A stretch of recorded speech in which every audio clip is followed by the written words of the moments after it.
Buenas noches. Detrás del escándalo de las coimas y de los cuadernos, hay una pregunta que nadie todavía se anima a responder, ni siquiera a formularse.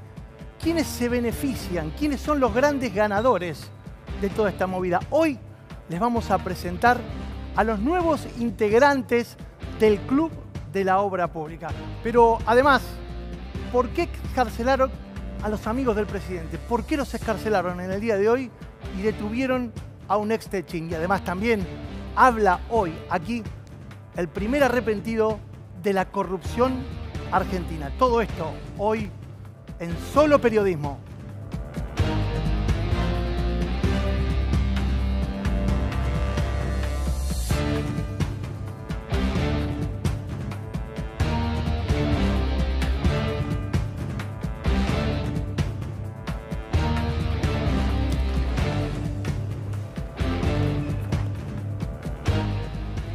Una jornada judicial muy movida en el día de hoy, realmente con muchísima novedad, con muchísimo detrás de la causa de los cuadernos y de las coimas y una estrategia. Quieren blindar al gobierno. El gobierno blindó a sus funcionarios detrás de toda esta historia. Penélope. Así es, 5 arrepentidos nuevos presentaron hoy su declaración indagatoria y dieron información y están dentro del régimen de los arrepentidos, todos muy cercanos al gobierno de Macri. Altas fuentes judiciales también revelaron que todo surgió cuando uno de los detenidos, hablamos de Sánchez Caballero, iba a ampliar su indagatoria y el día anterior había dicho que iba a mandar en cana a Macri, palabras textuales. Iba a dar información sobre autoridades y eso fue lo que precipitó la llegada de Calcaterra, que Calcaterra estaba mencionado, pero no estaba imputado ni llamado a indagatoria. Se presentó de forma espontánea en el juzgado de Bonadío y brindó declaración. ¿Para qué hizo esto? Justamente para evitar que Sánchez Caballero diera información de más. Asumió la responsabilidad y dijo que todo se pagó como coimas por sobornos para las campañas electorales. Ahora, una estrategia común entre todos los implicados, los arrepentidos, todos revelaron el mismo modus operandi. Dijeron que fue Barata, de la mano de Lasarte, el secretario privado de Barata, a quienes le pagaron todas estas coimas. ¿Cuál sería la estrategia jurídica, Sofía?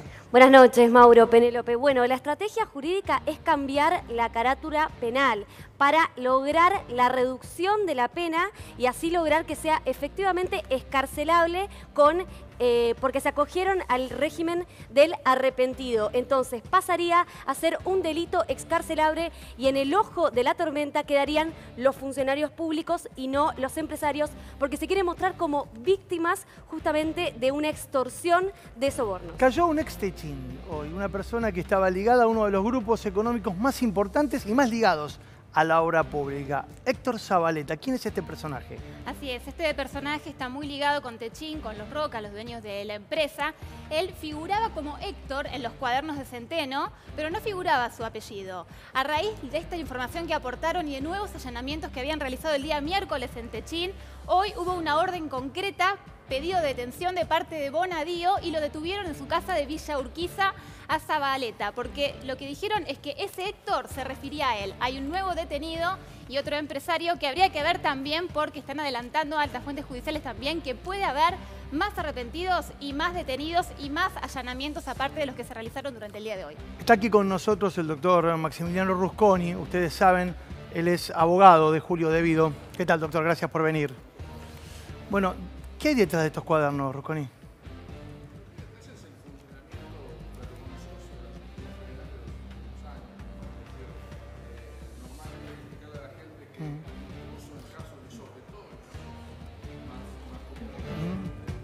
Tenemos alguna dificultad con el micrófono, doctor Rusconi. Doctor Rusconi, ustedes saben, es el abogado de Julio Devido y ha tenido una actuación muy destacada en todo lo que tiene que ver justamente con su proceso de defensa. En estos momentos, hay que decirlo, se está realizando un allanamiento muy importante. Allí está Ignacio Barrios en un allanamiento que tiene que ver con otro de los implicados, otro de los involucrados en la causa de los cuadernos. Lo tenemos a Ignacio. Adelante, Ignacio. Así es, Mauro, nos encontramos en uno de los lugares donde Rodolfo Poblete solía venir, uno de los imputados, de los últimos imputados en esta causa de los cuadernos. Aquí se situaba la empresa Hidrovía, sociedad anónima. Están en estos momentos realizando allanamientos por parte de la policía. Enviaron a gente especializada en drogas peligrosas aquí a allanar. Hace instantes nada más veíamos ingresar a uno de ellos con una barreta. Quién sabe si para abrir alguna caja fuerte, para extraer documentación que sirva para esclarecer un poco este tema que tiene que ver con los cuadernos. No solo este lugar están allanando, Mauro, también hay otras dos viviendas más, una en Avenida Las Heras y otra en Avenida Santa Fe. En simultáneo se realizaron estos allanamientos para evitar que se le escapara algo a la justicia. A Poblete lo detuvieron justamente, hay que consignarlo, en el marco de esta investigación. Poblete también, uno de los mencionados, uno de los empresarios mencionados en esto. Y hay 3 allanamientos, bien lo está señalando. ¿Cómo es el clima? ¿Pudieron hablar con alguien vinculado a Poblete? ¿Se acercó o pasó por adentro o por adelante de la cámara? ¿Pudieron tomar contacto con alguien? Mauro, no se ha acercado a nadie del íntimos de Poblete, no ha pasado nadie aquí. Sí, gente que trabaja en este edificio y que no entiende muy bien por qué el movimiento, porque bien temprano, a las 2:30, comenzó todo el allanamiento y desde ese momento que seguimos aquí, continuamos aquí con las cámaras de crónica, no hemos visto movimiento de conocidos de Poblete, sí de la policía que entra y sale con cajas con documentación. En un ratito volvemos, gracias por tu contacto allí. Ahora sí, nos metemos con el doctor Rusconi de lleno en esta pregunta que le formulábamos. ¿Qué hay detrás de los cuadernos, Rusconi? Digamos, hay lo mismo de siempre, ¿no? Lo que es la historia repetida de los últimos años de una justicia penal, sobre todo en el Fuero Federal, que está destinada a ser cómplice, a ser socia del Poder Ejecutivo, digamos, ¿no? Digamos, salir a la casa de personas, detener a mansalva individuos con la pretensión luego de extorsionarlos. El sistema extorsiona con el riesgo de una prisión preventiva. Esto se inició como la causa de los cuadernos, ¿sí? Los cuadernos no están, y no solo no están, hoy sabemos que no estuvieron en contacto con la justicia ni un segundo esos cuadernos. Se habla de los cuadernos, son 8, mencionaban, sí. Y la verdad cuando uno ve lo que está en los medios de comunicación, los primeros 7, del 1 al 7 no hay nada, digamos. Cuando usted dice que no hay nada, a ver, yo por ejemplo, en alguno de ellos me enteré que a su cliente le gusta el helado de una heladería de San Martín. ¿Y eso es relevante o estamos tomando? No. Bueno, pues, o sea, digo, hoy lo vimos, o sea, la pregunta me sirve para dejar en claro lo que está sucediendo, ¿no? Estamos ridiculizando un caso que podría ser importante, si es que alguno de los hechos fueran ciertos. Habla usted de 7 cuadernos que cuentan hechos que son irrelevantes a lo que la causa está aparentemente transitando. Después hay un 8º cuaderno, en principio habría un 8º cuaderno, que cambia radicalmente el estilo del relato, que es un relato claramente guionado por alguien, digamos, que no es seguramente este remisero, una causa que interviene un juez y un fiscal que no son competentes para investigar, porque había un juez que tenía que investigar los relatos que había producido la pareja de este señor Centeno, que es el juez Torres. ¿Pudo hablar usted con su cliente, con Julio Devido, en estos días? No, en los últimos días no, porque bueno, estamos trabajando con la velocidad que nos imprime esta justicia poco seria, digamos. ¿Pero lo percibe preocupado por esta situación? No, yo creo que, bueno, digamos, a mí me parece, a mí lo que me preocupa es la justicia, no los elementos que están sucediendo aquí, porque no hay nada, o sea, lo que se inició como la causa de los cuadernos, resulta que hoy los cuadernos no están, y lo que tenemos sí es la detención de personas que están siendo extorsionadas con la amenaza de perder su libertad. Rusconi. Sí. ¿Qué tal? Le quería preguntar acerca del rol de Calcaterra, porque sabemos que es primo del propio presidente Mauricio Macri. ¿A quién le conviene toda esta especie de efecto dominó que se está produciendo en el mundillo empresarial? Bueno, yo diría, está clara a esta altura que hay empresarios que están siendo tratados de modo muy distinto a otros, ¿no? ¿Por ejemplo? Calcaterra consiguió su libertad asegurada por una resolución judicial, digamos, sin que ni siquiera hubiera estado imputado, pero él consiguió ahora asegurarse esa libertad procesalmente y la recibió en tiempo récord, mientras que hay sujetos que sin dar ninguna explicación están todavía detenidos.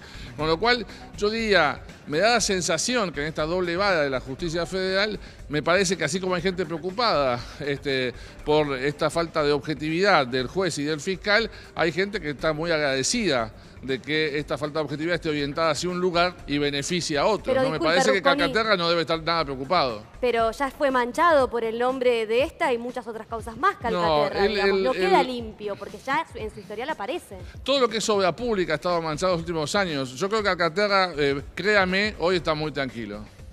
Ahora, uno de los beneficios que acordaron con el fiscal es mantener los contratos de obra pública que ya tienen a cambio de la información que revelaron como arrepentidos.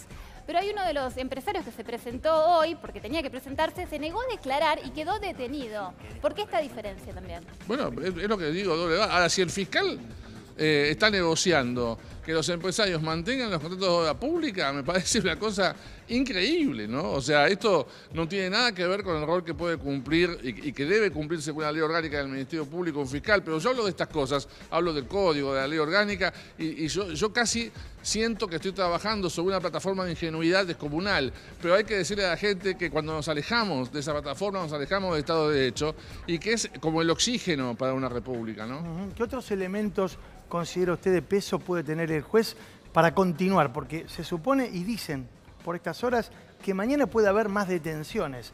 Todo esto basado en un cuaderno. No creo que solamente el cuaderno, Rusconi, esté en juego. No, cuadernos no hay, ni siquiera hay cuadernos. Bueno, las fotocopias, como usted mencionaba. Por eso, ni siquiera hay cuadernos. Nadie entrecruzó información. Era la causa de los cuadernos. No están los cuadernos y eso les generó preocupación, porque hoy en día transmiten la sensación de que los cuadernos no eran importantes, pero yo lo vi a Stornelli salir desesperado, allanando a medio conurbano para ver si encontraba los cuadernos. Resulta que los cuadernos no están, porque el propio sujeto al cual le otorgan credibilidad, luego, varios días después, les confesó que había quemado los cuadernos. Pero alcanza con decir no están los cuadernos. Yo tengo al testigo que dice, al imputado que después consigue esta suerte de situación privilegiada para poder declarar como testigo protegido, diciéndome que los cuadernos él los vio, pero que después los quemó. Ahora, él dice y refrenda esos dichos. ¿No alcanza con sus dichos? Sí, pero es el mismo. A ver, ¿para qué alcanza? Es un sujeto poco creíble. Es un sujeto que ha destruido prueba. Y a ese sujeto vamos a darle contenido de verdad a su declaración. Me parece una contradicción descomunal. O sea, lo último que tiene ese señor es credibilidad en sus dichos. Él reconoce, después de no haberlo dicho y haberlo negado, reconoce que él quemó los cuadernos. Y a ese sujeto lo estamos utilizando para encarcelar a otras personas. Es el colmo del disparate jurídico. Insisto, cada día subimos el nivel de récord de los disparates jurídicos. Esto no lo hemos vivido en las últimas décadas, sin ninguna duda. ¿Qué es lo que pasa, Rusconi, con el nivel de detalle que da Centeno en sus anotaciones? Porque podemos llegar a haber visto hasta patentes que coincidían efectivamente con los empresarios o funcionarios que él marcaba que estaban en este camino de las coimas. Yo vi un nivel de detalle en las cosas irrelevantes que puede ser confirmado. En cosas que son relevantes, por ejemplo, sostener que en la página 2 del cuaderno octavo, que $1,5 millones se los habían dado en un sobre de papel duro, esto es, digamos, insostenible en términos físicos, digamos. Es una mentira evidente. Nunca vi $1,5 millones todos juntos, pero usted dice que no entran en un sobre de papel duro. Pero no, bueno, es evidente que no entran. Uno imagina lo que, digamos, si uno ve, en algún momento de la vida ha visto, digamos, cuando uno hace una operación inmobiliaria o algo, digamos, los fajos de $10.000, bueno, imagínense $1,5 millones. Eso no es posible que ingrese en un sobre. Ahora, pero además, fíjense, si uno empieza a trabajar con inteligencia la supuesta prueba, hay un video que lo que demuestra es justamente la distancia que él tenía de los hechos. Él está filmando una supuesta reunión y está a más de 100 metros del lugar de los hechos. Con lo cual, también, ¿qué información Rusconi, precisa puede tener? Rusconi. Y uno imagina que en esta recaudación ilícita los billetes y los montos se van a contar delante de un remisero. Pero es una ingenuidad Rusconi, no es increíble. el único video. También hay un video que el propio Goicoechea, como arrepentido, reconoció que era Barata entregando dinero. Y hay mucha información que aportó Centeno en su indagatoria, como arrepentido, donde habló de entrecruzamientos de llamada, documentos de distinto tipo, Bueno, yo esa información... patentes, números, que es justamente lo que sirve hoy de prueba como para seguir la investigación y poder encontrar a los otros implicados y también como prueba para los que ya están detenidos. Uno de los desastres republicanos es que ustedes los periodistas tengan más información que estamos presentados en la causa. Yo muchas de las cosas que usted menciona, yo no las vi porque el juez Bonadío todavía no nos ha dado ningún tipo de posibilidad. Recién hoy pudimos ver muy por encima revisar los cuerpos y no hemos tenido acceso a la información reservada en el juzgado. Entre otras cosas, el ir en búsqueda de arrepentidos imputados es una estrategia también para el manipuleo de la prueba, porque la declaración de un imputado, a diferencia de la declaración de un testigo, no solo tiene menos valor, sino que además no puede ser controlada por las defensas. Entonces, lo que... Pero generalmente usted está diciendo que no tuvo acceso a esa información que estaría como prueba presentada en la causa. No, claro, si nosotros recién el día de hoy nos dieron acceso 15 minutos a un... Porque digamos, uno estima que en la cadena de responsabilidades Barata no reportaba directamente a la expresidenta o al expresidente, sino que reportaría a su superior inmediato, que era su cliente, Julio Devido, ¿no? digamos, desde el punto de vista... En una estructura administrativa, no hablo de una asociación Sí, ilícita. sí, por eso, digamos. Estoy hablando sí. del Estado. Sí, bueno, a ver, en el grado de suposiciones uno puede hacer un conjunto de suposiciones. Por ejemplo, a mí una cosa que me pareció muy interesante es que en el día de hoy me entero también por los medios, de que Calcaterra, primo del presidente, reconoció que había sido extorsionado. Sí. No fue coima, sino extorsión. Extorsión, que fue víctima de esa extorsión. Bueno, eso es un hito de acción pública que seguramente en algún asado de primos el presidente se debe haber, digamos, debe haber recibido esta información. Y si lo que me gustaría saber es Mauricio Macri dónde denunció este delito de acción pública, estando obligado a denunciarlo porque es un funcionario público, ¿no? O sea, me parece que hay una doble vara en la consideración de los flujos de información muy evidente. ¿Pudo haber un arreglo entre todas las defensas de estos empresarios? Porque evidentemente de lo que trascendió de las declaraciones, todos dijeron exactamente lo mismo, que fueron es el mismo abogado, apretados. ¿No?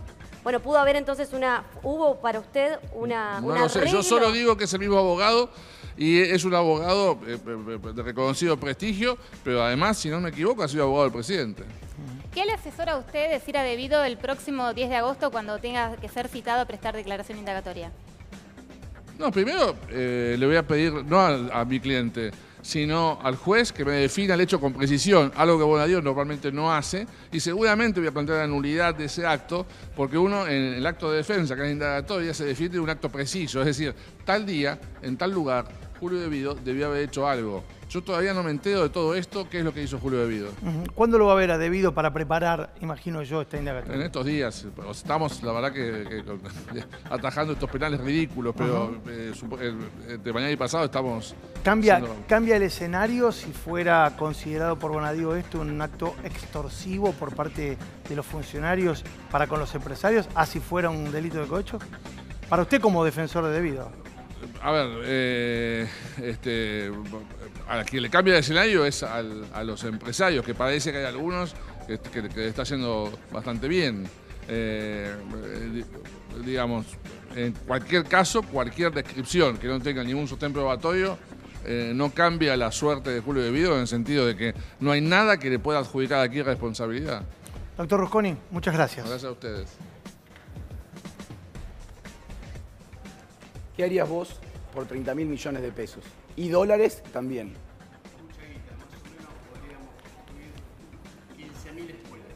15.000 escuelas. Bueno, mirá, la plata que está jugando en la Argentina en este momento por los contratos de obra pública son 30.000 millones de dólares.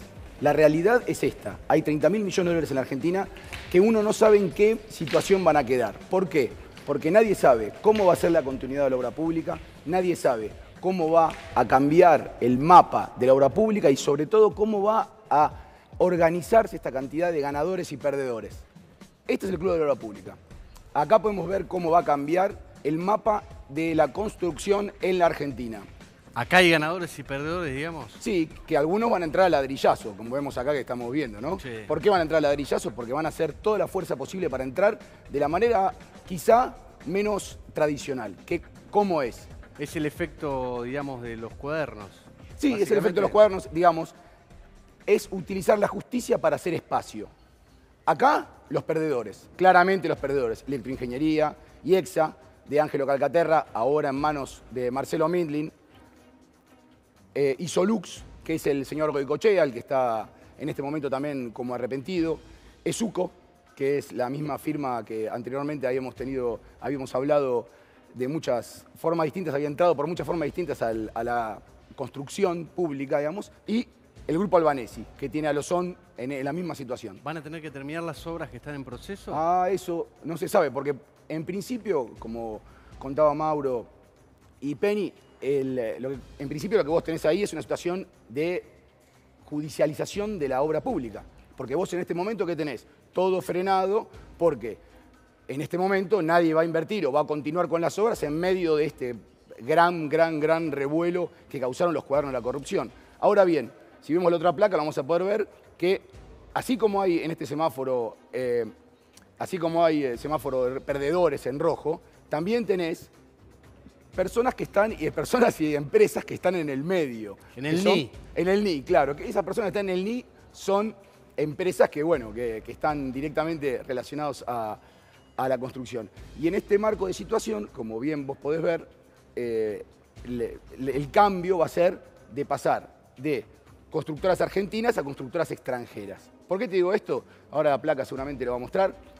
¿Por qué te digo esto? Porque el negocio fuerte de la Argentina en términos de dólares gastados en construcción va a empezar a ser un negocio que va a ir mutando de constructoras argentinas a constructoras norteamericanas. Y me imagino que en todo este volumen de licitaciones que tiene nuestro país, muchas empresas están empezando a ver esto, ¿no? Y mirá, por ejemplo, ¿qué tenemos acá? Tenemos la constructora más grande de la Argentina. Esta está en el horno. Techint. Esta está en el horno. Bueno, no están en el horno, digamos que están calentando para ir al horno. Porque tienen... Esta a fuego lento está.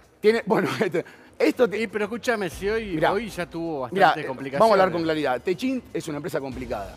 Tiene poca obra pública, hicieron un comunicado oficial diciendo que tenían poca obra pública, que ellos no se habían metido tanto en la época de Cristina Kirchner. La realidad es que hasta que Labaña fue ministro de Economía, o sea, en los años 2005, etcétera, ahí tiene una excelente relación con el gobierno. Luego empezaron a tener una relación de mal a peor hasta que con Cristina Kirchner tuvieron una malísima Indirectamente relación. siempre tuvieron participación directa en todas las obras hace por lo menos 40 años.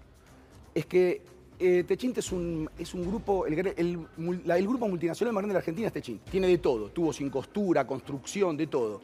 Igual que SACDE, que no olvidemos que SACDE es la empresa que le compró Marcelo Mindlin a Ángelo Calcaterra. Entonces acá lo que podemos ver que son los que están en amarillo. ¿Por qué en amarillo? Porque son las que están en veremos. Imagino que algunas están en verde. Las que están en verde... El famoso siga. Es la que el siga. Las que están en verde, estas, todas extranjeras, particularmente de un solo país, la madre patria, Estados Unidos. Estas empresas, que como acá podés ver, CH2M, General Electric, AECOM, Fluor, Caterpillar, todas estas empresas son las que tienen la promesa de ingreso a la Argentina cuando se acaben los contratos de las empresas que están judicializadas. Esto se cocinó antes, ¿no? Me chamulle. Esto, sí. Para que te vengan todos estos muchachos. Sí, esto es la llamada lluvia de inversiones. La vemos en los cines. La llamada lluvia de inversiones, que para convertirse en lluvia fue con paraguas. Así que en pocos meses vas a seguir viendo esto, porque esta novela todavía no terminó y va a dar para muchos capítulos. Agustín Rossi, ¿qué tal? Buenas noches. ¿Qué tal? ¿Cómo les va? Cuando hablamos de Club de Obra Pública, uno se acuerda de Labaña, recién lo mencionaban, en el 2005 hablando de cartelización. Sí. Después el gobierno de Néstor Kirchner prefirió que Labaña no estuviera más con él en ese momento. ¿Ya existía esto? ¿Existe o es un mito? Bueno, no hay que... No hay que imputar la salida de Labaña del gobierno de esa situación, digamos, ¿no? Usted debe recordar que en esa campaña electoral del año 2005, Labaña casi no participó. Era una campaña entre Cristina Fernández de Kirchner y Hilda Chiche Duhalde, y él se manifestó casi presidente de la campaña, y bueno, me parece que hay que buscar otras cuestiones y que Néstor decidió allí, impulsó una serie de medidas que modificó el Ministerio de Economía, el Ministerio de Defensa. Sí, sí. Ahora, lo veía escuchar con atención lo que planteaba Ernesto. ¿Existe esto? No, escuchaba con atención esta mirada, digamos, ¿no? Esta mirada de que lo que pudiese existir es que con todo este escándalo de los cuadernos fotocopias, terminen cayendo una cantidad de empresas nacionales y se le abre la puerta a una cantidad de empresas multinacionales para trabajar en la Argentina. Digamos. ¿Puede ser parte del plan, dice usted, en el que están involucrados algunos actores? Yo no sé cómo es el plan, digamos, ¿no? Sí, está claro que me generan una cantidad de dudas. Primero, nosotros en el 2016 presentamos un proyecto impulsado por Cristina Fernández de Kirchner para crear una comisión bicameral para que audite toda la obra pública.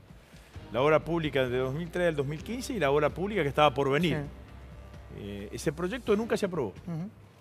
Era un proyecto que tenía facultades amplias la comisión. Sí, lo recuerdo, lo recuerdo. Es un proyecto... Pero ya que la menciona, Cristina, ¿usted cree que la quieren sacar de la cancha? Pues está claro que tiene un destinatario, claro, digamos, ¿no? Cualquier cosa vale con tal de lastimar o tratar de deslegitimar a Cristina. ¿Y no crece Cristina cuando confronta con Macri? Me refiero en el terreno electoral, ¿eh? No lo sé, digamos, ¿no? Pero que lo que está claro es que hay una campaña con Cristina, ¿no? Es muy extraño esto, digamos, ¿no? Porque empezó con una declaración de Pichetto diciendo Cristina va a ser segura candidata. Después siguió Urtubey diciendo Cristina va a seguir siendo candidata y aparece ahora. Después Pichetto lanza su candidatura, su precandidatura y ahora aparece esta operación que tiene claramente como destino tratar de lastimar a Cristina. Con Pichetto, ¿no? Una vez más de árbitro en el Senado, sobre todo en la decisión respecto de si se allana o no se allana a la expresidenta o si puede haber fueros o no. La verdad que el Senado tiene una tradición en cuanto a la cuestión de los fueros, que yo creo que es una tradición que la Cámara de Diputados tendría que haber... Dijo tradición usted. Tradición parlamentaria. No. Tradición parlamentaria, que yo creo que la Cámara de Diputados tendría que tener claramente también, en el mismo sentido. Ahora, lo cierto es que aparecen una cantidad de cuestiones que son llamativas, ¿no? Los empresarios, yo lo escuchaba recién al doctor Rusconi diciendo que hay dos categorías de empresarios. Sí, los empresarios más ligados a Macri están todos libres. Digamos, ahí hoy escuchaba que Calcaterra, antes de presentarse como imputado arrepentido, me parece que es la figura, estuvo reunido con el fiscal y estuvo reunido con el presidente Macri. Y Calcaterra dice que aportó plata para la campaña de Scioli. Es decir, que el primo de Macri financió la campaña de Scioli.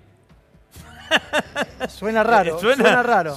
Pero, a ver, suena raro. Está claro que a Calcaterra no le fue mal con el gobierno de Néstor y de Cristina de Kirchner. Pero ningún empresario en la Argentina, decime qué empresario en la Argentina le fue mal con el gobierno de Néstor y Cristina. Está bien, pero estamos hablando... Digamos, porque era un modelo de crecimiento económico, era un modelo que, fíjate, este gobierno lo que va a hacer depende para hacer obra pública exclusivamente de los PPP. Tiene cortada absolutamente la obra pública. Nosotros fuimos un gobierno que creció exponencialmente la obra pública y la construcción de obra pública en la Argentina.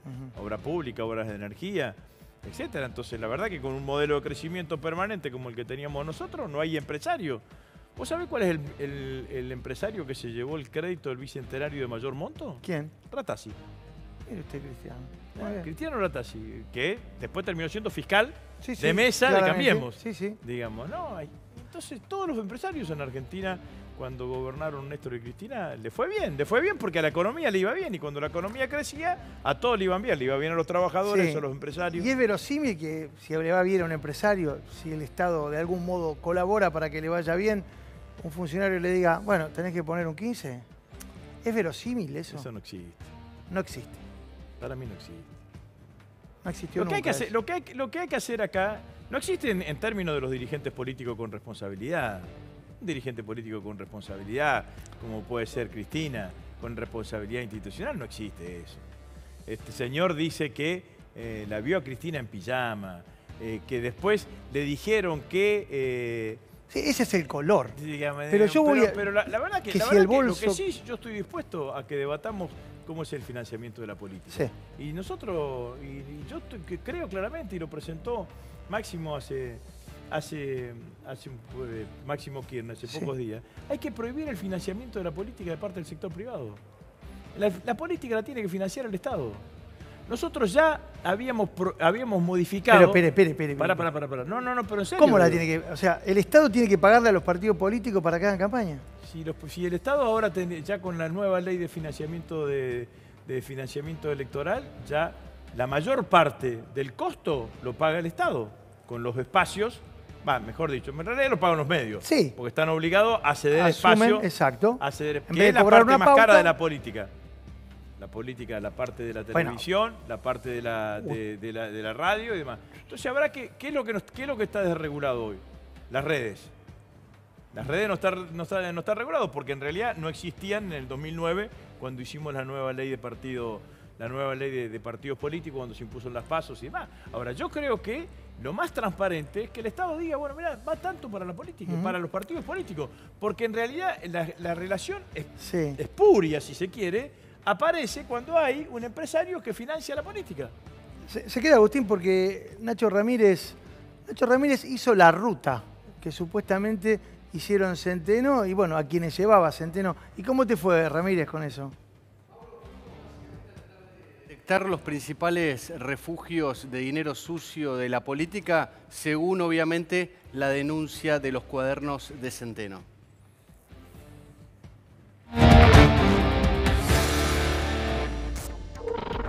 La trama secreta de las coimas K comienzan en este domicilio. Nicolás Repeto, 3400, es la casa en Olivos del chofer de la mafia de la política. Todos los días salía desde esta puerta con sus cuadernos Gloria para generar un registro minucioso de todos los ingresos y egresos de dinero de la corrupción. Los 8 cuadernos comenzaron a ser analizados por la justicia y se detectaron 810 reportes de movimientos de la corrupción. Ahora la justicia tendrá que reconstruir cuál fue la telaraña de estas 810 operaciones que fueron realizadas desde el 3 de febrero de 2005 hasta el 3 de noviembre del 2015. Por ejemplo, en Ugarteche 3260.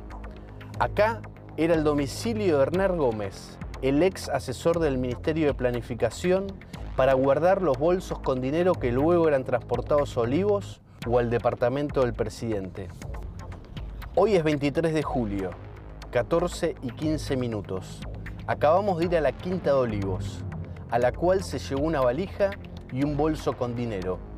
En total, 4 millones de dólares recaudados. La valija se retiró en Alem 454. Se dejó en un subsuelo. Ahora estamos regresando a dejar parte supuestamente que se quedará barata. El dinero fue recibido en mano por el doctor Néstor Kirchner, que le entregó a Barata. Se reunían en hoteles y en estacionamientos de la capital federal para luego trasladar ese dinero dependiendo de los montos. Si los montos eran inferiores a los 2 millones de dólares, esos diferentes bolsos eran llevados a un circuito de diferentes búnker o refugios que en realidad se transformaban en depósitos de dinero de la obra pública. Esos dineros de la corrupción y de la obra pública tenían un destino final en esta quinta presidencial. Había una suerte de triunvirato según se desprende de los cuadernos. Se juntaba Roberto Barata, Julio De Vido y Néstor Kirchner. Con una particularidad: cuando los montos tenían un volumen importante, eran recibidos supuestamente por el presidente.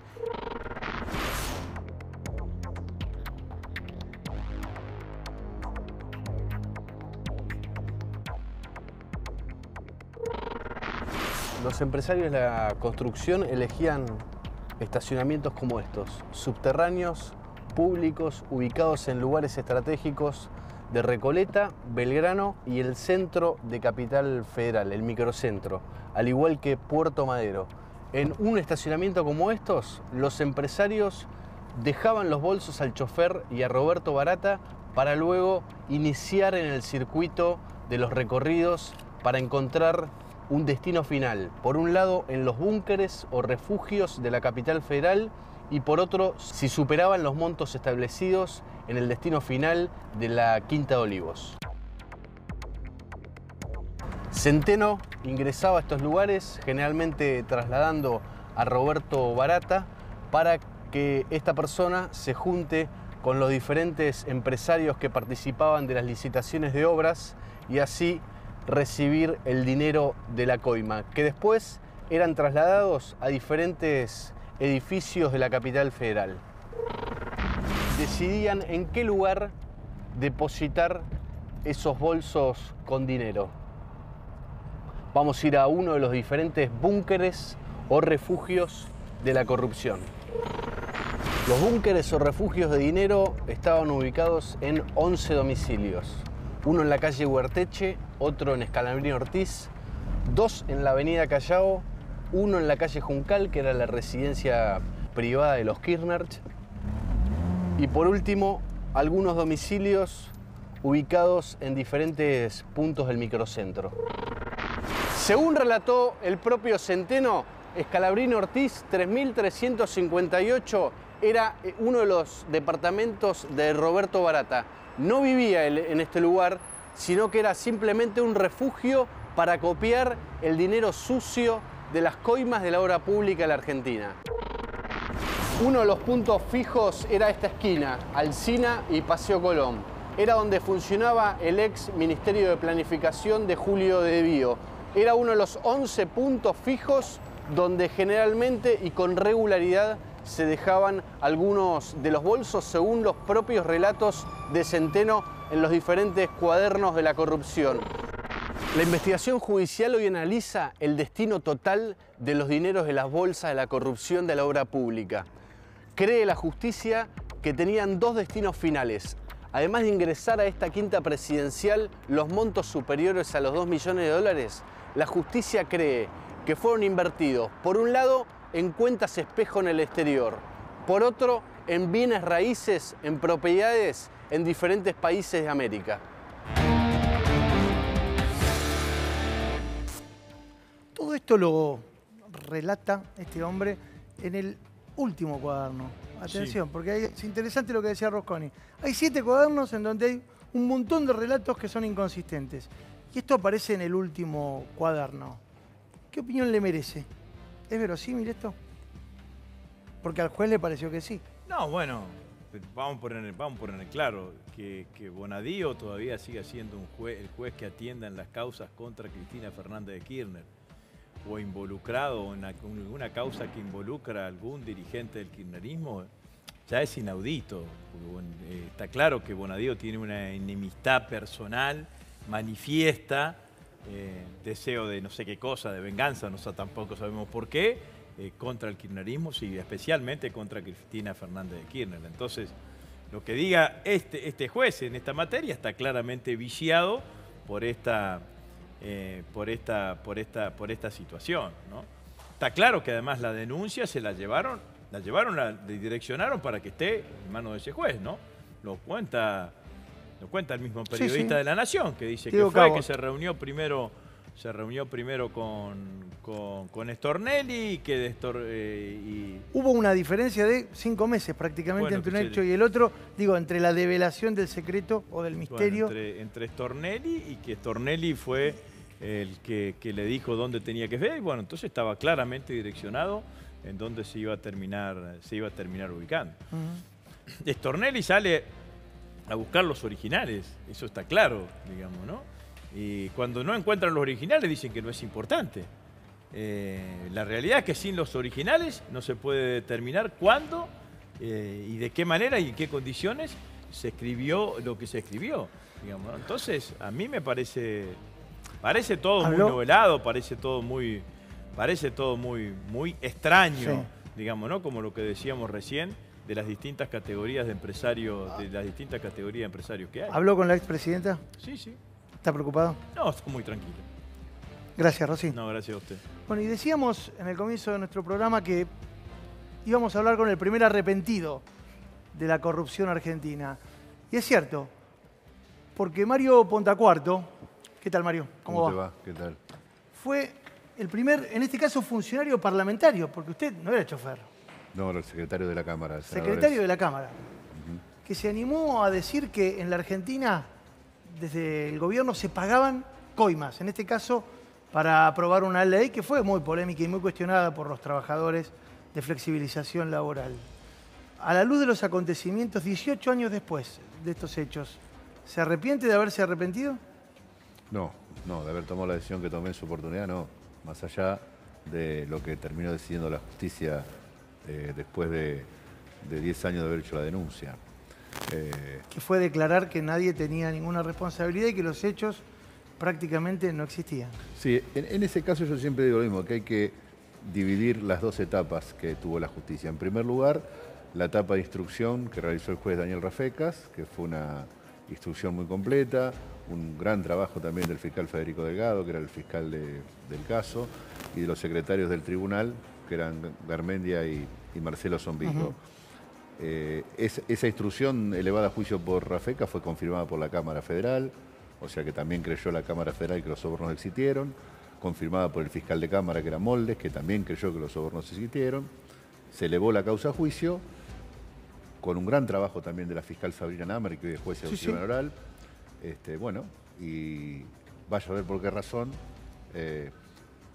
haciendo uno de los fallos más vergonzosos de la historia judicial argentina, dicho por todos, por la mayoría, este tribunal oral, después de contarse con todas las pruebas habidas y por haber, y comprobadas por la instrucción y por los fiscales y por los tribunales de alzada, decidió que no había pruebas suficientes y sobre Ahora, a todos. Más allá de la profesión, usted era secretario parlamentario, Centeno es chofer. ¿Qué diferencia a uno de otro arrepentido a 18 años de diferencia además? La diferencia que hay grande entre la denuncia que yo hice en el 2003, que fue para recordar una denuncia en la cual yo me presenté, me autoincriminé en la causa, dije, bueno, acá estoy, yo pagué sobornos para sancionar una ley, me presenté al juzgado en esa época que creo que estaba a cargo de Canicoba Corral, declaré, no existía ley del arrepentido, no había ningún marco de contención para los arrepentidos por delitos de corrupción en Argentina, era un delito que estaba afuera de lo que era la ley del arrepentido, que era solamente para delitos federales. Y lo que vino después, podemos nombrar Fariña, Van den Brule y en este caso el chofer que llevó los cuadernos, es que los tres, a través de llegar a utilizar el marco de la ley del arrepentido, los tres la utilizaron para salir de la cárcel o para no ir a la cárcel. ¿Especularon con esa situación? Digo, no sé si especularon. Yo no especulé en su momento porque no sabía lo que no iba a había pasar. además tampoco. No, porque aparte, en ese entonces, el juez tranquilamente podía haber dicho que era una asociación ilícita. Usted fue parte. El delito no era escarcelable. Claro. Y adentro. Yo no especulé con eso. Y eso es reconocido por la mayoría que saben que no especulé en absoluto. Esa es una diferencia grande que hay. De todas formas, creo que la denuncia del 2003 lo que sirvió sí es para avanzar y terminar concretando una ley de arrepentido que era necesaria para el delito de corrupción. Usted nunca cambió su posición, ¿no? Usted No, siempre jamás. sostuvo y sigue sosteniendo hoy Sí. que usted llevó plata Sí. para pagarle a los senadores. Sí, por supuesto. La política siguió circulando, siguió haciendo su juego. ¿Y usted cómo terminó? A ver, hoy estoy mucho mejor de lo que estuve, digamos. Hoy tengo la conciencia tranquila, sé que lo que hice fue lo correcto, que a lo mejor se hizo un aporte como para que después aparezca una ley como esta del arrepentido, pero terminar hubiese sido, el final hubiese sido que haya establecido una condena, aunque hubiese sido para mí también, porque eso hubiese corroborado la verdad de lo que pasó. Por eso decía que fue un fallo vergonzoso. Ojalá, y la verdad que lo deseo, que la investigación sea la correcta en este caso, que tanto el fiscal como el juez investiguen todo lo que tengan que investigar, porque este es un proceso que recién comienza, la gente no se tiene que confundir con esto. O sea, esta es la etapa de instrucción. Esto después va a ir, si el proceso y la investigación sigue adelante, terminaría en un juicio oral, que la verdad está ahí, en un juicio oral. Son los jueces del tribunal oral y los fiscales los que van a comprobar si el arrepentido miente o dice la verdad, o si las pruebas que presentó son las ciertas.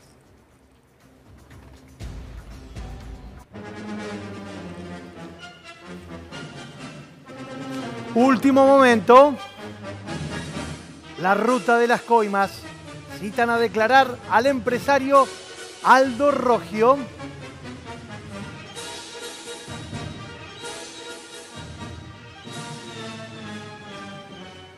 Aldo Roggio, un conocidísimo constructor cordobés, un hombre que ya está implicado en el caso Odebrecht. Hay que recordar que el juez Casanelo ya lo había citado a declarar porque él estaba implicado en lo que tuvo que ver con una causa muy importante que fue la de la construcción de AISA, en donde estuvo también el exdirector de AISA, Carlos Ben. Y este hombre es sintomático de la construcción en la Argentina, sobre todo la construcción de las provincias, y es un hombre muy conocido en el ambiente de la construcción. Casi todos hemos visto algún cartel en la Argentina de Rogio Construcciones. Tiene un montón de construcciones, se dedica a un montón de rubros dentro de la construcción. Y era uno de los grandes que todavía se esperaba que cayera. ¿Por qué? Porque así como hoy cayó Zabaleta, que era un hombre importantísimo en el grupo Techint, se esperaba que el señor Aldo Rogio cayera en esta situación. ¿Por qué digo esto? Porque Aldo Rogio es un hombre importantísimo para la construcción argentina. Bueno, y acá vemos a Elisa Carrió, ¿no? Que está, ella tuiteó, falta Aldo Rogio. Elisa. Bueno, él se va a presentar a declarar, seguramente le hagan este ofrecimiento de poder declarar como arrepentido para aportar información, que van a revelar el mismo modus operandi que hicieron todos. Está la posibilidad de que quede detenido, porque una vez que preste declaración indagatoria, tiene la potestad la justicia de detenerlo. Es una posibilidad. Seguramente como uno de los empresarios que se presentó hoy se negó a declarar en su derecho, quedó detenido porque esperaban que aportara información para esta causa, que ayudara a colaborar con esto, está la posibilidad de que quede detenido. También está la posibilidad de que Valenti amplíe su indagatoria y también pueda quedar como arrepentido.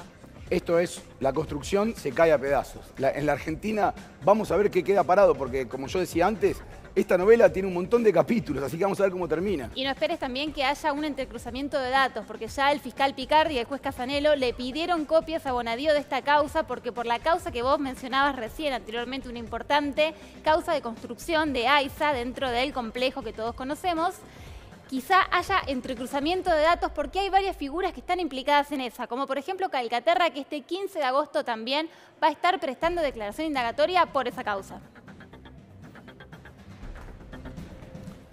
Mario, es importante pensar que la política puede salir de este atolladero, pero también es importante que la justicia pueda llegar a buen puerto. ¿Qué expectativa tiene respecto de esta causa?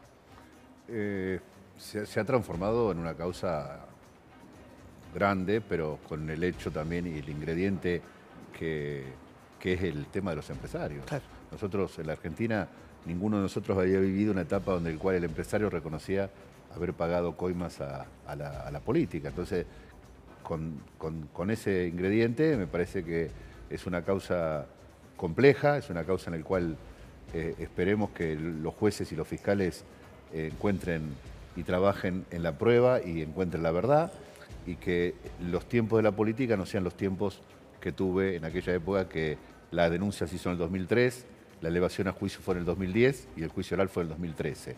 O sea que 10 años después se pudo resolver, y en este caso para mal porque la justicia no encontró pruebas. Esperemos que en este caso la justicia trabaje y que, bueno, que los tiempos sean más cortos de los que son para la justicia argentina. Punta Cuarto, muchas gracias. Gracias a ustedes por la invitación. Buenas noches.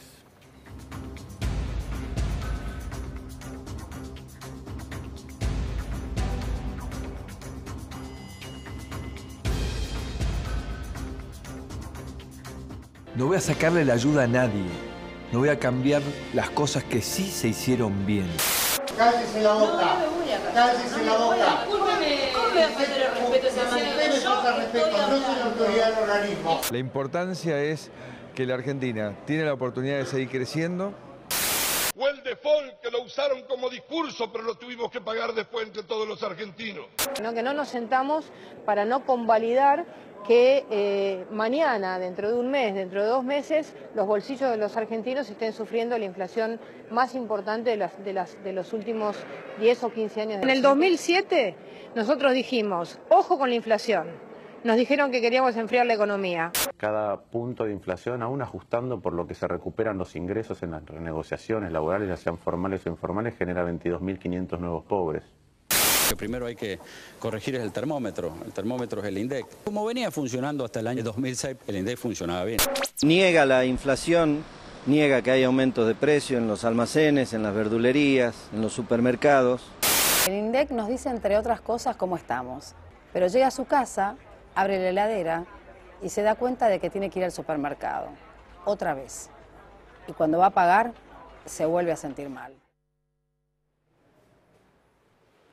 En la economía dicen que hay 3 clases de mentiras. Las grandes mentiras, las pequeñas mentiras y la estadística. Bueno, en los últimos tiempos, la Argentina tiene una inflación de bolsillo que no representa la inflación que todos los argentinos vemos que el INDEC está dando. Muchas veces nos preguntamos, bueno, ¿por qué está pasando esto? ¿Porque el INDEC mide mal? ¿Porque hay una forma de medir que se come esos pequeños decimales y hace que la inflación sea más grande o más baja? Bueno, no lo sabemos. En los hechos, lo que está pasando es que cada vez la gente ve que su sueldo es más chiquito y la inflación que está dando el INDEC y el Banco Central a través del REM, que es la medición de expectativas del mercado, es cada vez más rara o más inexacta con lo que está pasando en la economía real. Lustó decía algo bastante terrible, que era que cada punto de la inflación genera 22.000 puestos de desempleo, básicamente. Sí, eso es relativo. Acá tenemos un economista que sabe de esas cosas, que nos va a explicar un poquitito cómo es esta situación, porque en la realidad es que todos estamos viendo todos los días que nuestro sueldo baja, que nuestros pesos no nos alcanzan, y el gobierno nos dice que la inflación tiene una tendencia estable, que va hacia más altas, ¿verdad? Reconoce que va hacia un 30% al año, pero en los hechos a nadie le alcanza el sueldo.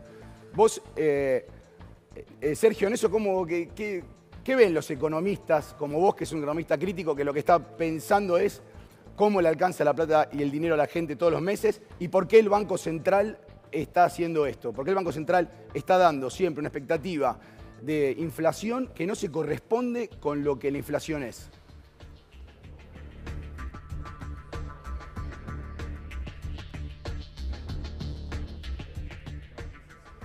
Después vamos a estar hablando con el economista para que nos explique un poco más esto que graficaba Ernesto. Pero ahora es momento de hablar del aborto, porque el miércoles va a ser efectivamente un día clave. ¿Quiénes son los perdedores o quiénes parecerían ser los perdedores? Hablamos de los verdes, porque el aborto se da vuelta.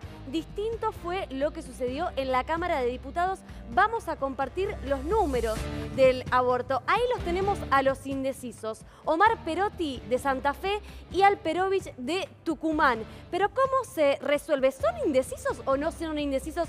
Es otra de las preguntas que nos hacemos aquí en Solo Periodismo, porque pareciera ser que ellos ya se manifestaron en contra de la legalización, así que todo indicaría pensar que es un panorama gris para los verdes. Vamos a repasar ahora lo que pasa con los celestes y lo que pasa con los verdes, porque hay 31 senadores a favor de la legalización del aborto, pero 37 son los que están en contra. Ahí estamos viendo entonces los celestes por un lado, hablamos de los celestes cuando hablamos de los pro vida, como se llaman ellos, y por otro lado, los verdes, que vendrían a ser, en este caso, minoría, 31, que son los que se encuentran en contra. Un voto también que resultó clave fue el de la senadora del Frente para la Victoria, que se manifestó a último momento en contra del proyecto García Larraburu. Por eso hacemos hincapié en estos números.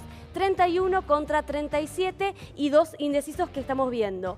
Perotti y Alperovich. Estos son los números, pero va a ser un día realmente clave el miércoles. Pero hoy pasaba esto que vamos a compartir en imágenes aquí en Solo Periodismo. Mirá.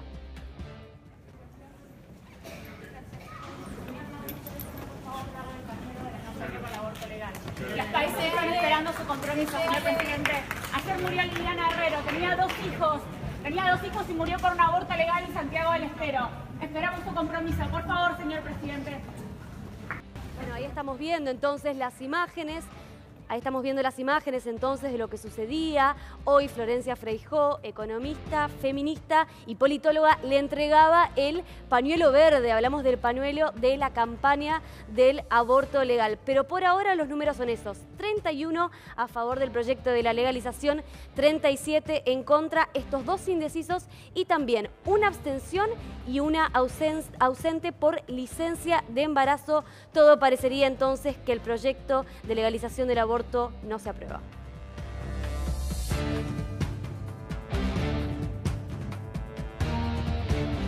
Bueno, contanos qué es lo que está pasando. ¿Por qué la inflación da lo que da y por qué el Banco Central nos dice a todos que la inflación es de tanto y en la realidad es una inflación de amigo, porque no la están midiendo como la deberían medir con todas las consultoras. Sí, primero hay una cuestión en términos metodológicos, que es la utilización de una canasta de consumo que quedó totalmente añeja, que no es representativa del consumo de las familias argentinas, ni siquiera utiliza una encuesta de gastos de consumo que ¿Pero por qué es añeja? Explicarle a la gente vos por qué es añeja. Una decisión metodológica del INDEC. ¿Pero por qué es vieja? ¿Qué tiene adentro que sea vieja? ¿Cómo miden que es viejo? Bueno, cuando vos te remitís a los gastos de consumo de las familias de hace más de 15 años, evidentemente, digamos, los parámetros de consumo de las familias han cambiado mucho. Por ejemplo, la utilización de datos en el celular, si nos remitimos al año 2004, 2005, no era tan frecuente, con lo cual las familias argentinas gastaban muchísimo menos. Ese es uno de los ejemplos, pero sabemos, en lo cotidiano, todo lo que hacen, todo lo que consumen las familias argentinas ha mutado mucho en los últimos años, con lo cual eso hay que tenerlo sumamente actualizado. Hubo una decisión ahí metodológica de parte del Instituto de Estadísticas de desconfiar de la última encuesta de consumo y de gastos de la familia y a la espera de la nueva realización de una nueva instancia de encuesta de consumo el año próximo, bueno, usar una canasta muy vieja que no es representativa. O sea que el Banco Central lo que está haciendo es utilizando a su favor esa especie de canasta para medir una inflación menor. Por eso que te termina dando una inflación que siempre es menor a la que realmente los usuarios, los consumidores terminan pagando. Sí, con el Banco Central el problema es otro y es relativo a la medición que hacen de expectativas, ¿no? La medición de expectativas es algo que determinó buena parte de la toma de decisiones de parte del Banco Central en los últimos 3 años. Y atado a eso, la decisión del Poder Ejecutivo de señalizar una determinada trayectoria de las paritarias del sector público, pero también orientando el camino a las paritarias del sector privado. Para que quede claro, lo que hacen es utilizar el consejo o la visión de las consultoras amigas para bajar los índices inflacionarios. ¿Cuánto va a ser la inflación real este año? Exacto, bueno, hipótesis podemos tirar muchas, seguramente sabemos ya que va a ser por encima del 30% porque lo dijo el mismo presidente. Hay que esperar, ¿no? Seguramente cómo se va a desarrollar la trayectoria de los precios regulados en el segundo semestre, a la espera del anuncio en materia de gas y otros anuncios, pero quiero volver un poco a la cuestión del Banco Central, donde realmente, ¿no?, hubo una decisión muy errónea de realizar una encuesta de expectativas de inflación en función a, bueno, la clientela en términos de analistas, de grandes consultoras, de bancos muy afines al Poder Ejecutivo que le terminaban contando el diario de Irigoyen al Poder Ejecutivo. A Mauricio Macri le decían que la inflación iba a ser la que Mauricio Macri proponía, no la expectativa que realmente había en la calle y en el consenso de todos los economistas, también los críticos. ¿Las universidades van a ir a la justicia para quejarse, para decir que quieren ingresar a esa encuesta inflacionaria que hace el Central? Bueno, más allá de la justicia, porque esto al fin y al cabo determina la política económica, nosotros creemos que no es un tema judiciable, pero sí le pedimos, digamos, solicitamos al Banco Central que sea un poco más amplio en términos del espectro de analistas, consultoras, institutos de opinión y universidades públicas que justamente determinan una hipótesis sobre la evolución de la inflación, incluyendo también aquellos sectores que no necesariamente vamos a decir lo que el Poder Ejecutivo busca escuchar. Muchas gracias, Sergio. A usted.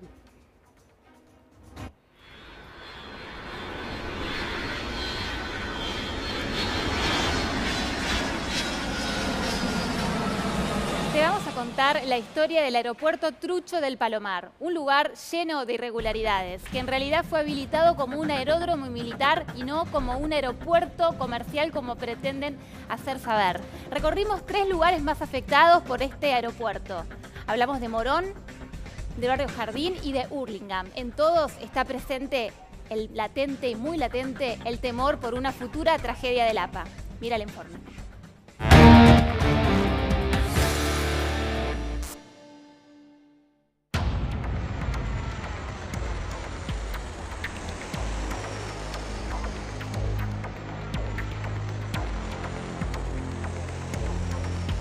Autorizaron vuelos más frecuentes y eso hace que no se pueda descansar. Aparte es el peligro. Yo vivo a 2 cuadras, soy vecina de acá del Palomar, y en planta alta, y es impresionante. Ahí he tenido rajaduras de vidrio. El vidrio lo tuve que sacar porque lo rajó y es un peligro tenerlo al vidrio en la pieza de los nenes. Después, a la noche se siente mucho olor a combustible. Se ha detectado casos también en el barrio de alergias, erupción, picazón en los ojos. Esto es una bomba de tiempo.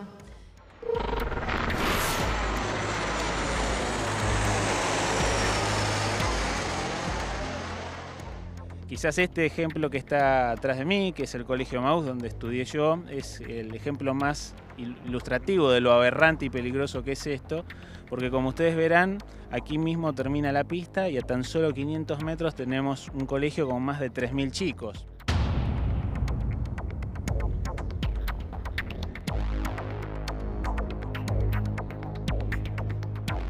Las estadísticas demuestran que el 90% de los accidentes de la aviación ocurren en una ocasión del aterrizaje o del despegue. Vos ten en cuenta que aquí estaría sucediendo el momento más peligroso de la aviación ante cada aterrizaje o despegue cada 10 minutos. ¿Por qué? Porque pretenden operar hasta 300 vuelos por día. O sea, es realmente demencial exponer a tantos chicos y a todo el vecindario a semejante peligro.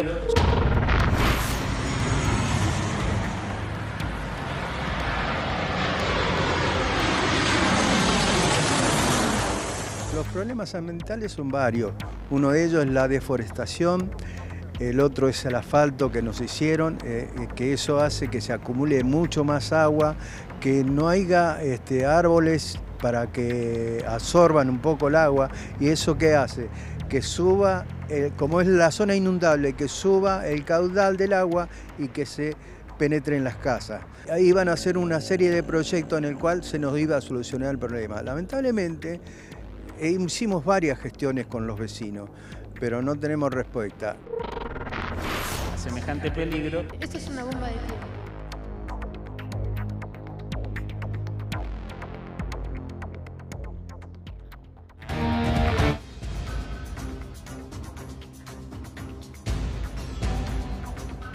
Es una bomba de tiempo. Hay una causa judicial y también una cuestión política. Sí, política y de negocios. Como todo se asocia en este país, es política y de negocios. ¿Por qué es política y de negocios?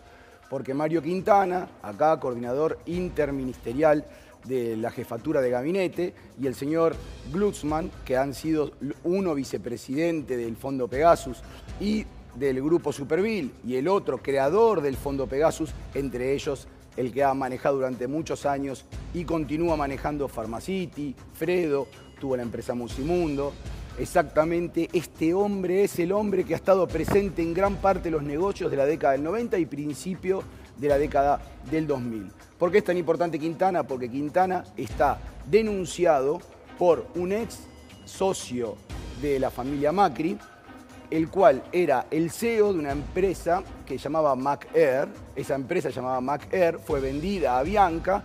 Y lo que decía este señor que decía yo soy de Franco, no de Mauricio, lo dijo públicamente muchas veces, este señor lo que decía es que le habían otorgado a la aerolínea Flybondi líneas aéreas que las habían pagado nada más con $6.000, entre ellas algunas como por ejemplo a Beijing, a New York y a Miami. Esto todavía está en sede judicial, así que veremos qué pasa. Así es, también un negocio que puede terminar el mayor temor de los vecinos que viven allí porque están afectados por el ruido, por los sobrevuelos que vuelan los aviones muy cerca de las construcciones y de una escuela también, donde hay varios estudiantes y los chicos no pueden aprender porque el ruido los afecta. El temor más grande es que finalmente habiliten un aeropuerto con líneas internacionales. Míralo.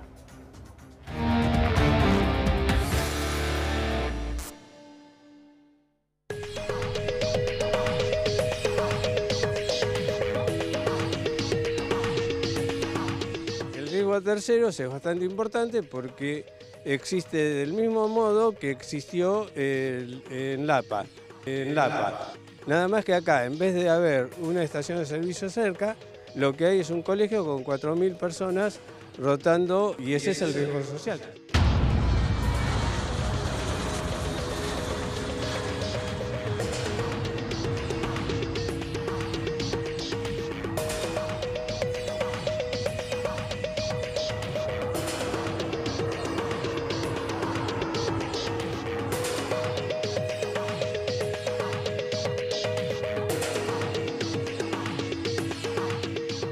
aquí estamos en presencia de lo que es el primer aeropuerto trucho del mundo, que viene con una escuela adentro, que es la ENET 4, como ustedes podrán ver, y que está a tan solo 50 metros de la plataforma de la pista.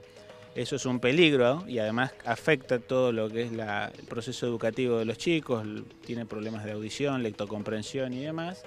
Y como ustedes verán allí, esa casita que está ahí es lo que el gobierno le llama la gran terminal internacional del aeropuerto del Palomar. Esto obviamente que es realmente peligrosísimo y es lo que irresponsablemente la jueza Forns ha habilitado cuando visitó este lugar en el marco de la inspección judicial del 8 de enero del 2018. Según los anuncios del ministro Dietrich y demás, dicen que a partir de agosto-septiembre comenzaría a operar como aeropuerto internacional. Ahora, ¿cuánto dinero ha sido invertido en esto? Eso es algo que se desconoce, ya que se ha manejado de forma absolutamente oscura.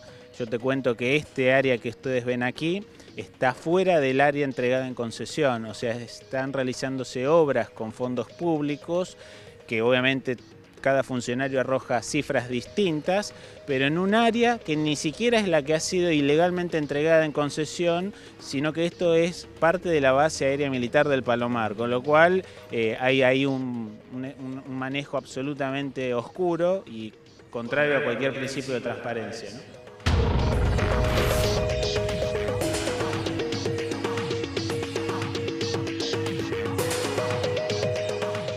A todos los jueces que nos escuchen, que piensen en los niños del partido, que piensen en los alumnitos que no tienen voz y que no se los escuchan y que están teniendo una disrupción sonora constante en su proceso de aprendizaje que se va a ver ralentizado. Eso está avalado por estudios que se han hecho en otros países. Les pido que los lean, está todo presentado en el amparo original y que tomen conciencia. Eso es un efecto dominó si llega a pasar una desgracia acá. Acá no es una vida. Ten en cuenta que los que viajan, más los que estamos acá, eso es una desgracia. Lo más grave de todo esto es que no hay controles del Estado y que no hay sanciones del Estado. Y ese es el riesgo social. Contrario a cualquier principio de transparencia, ¿no?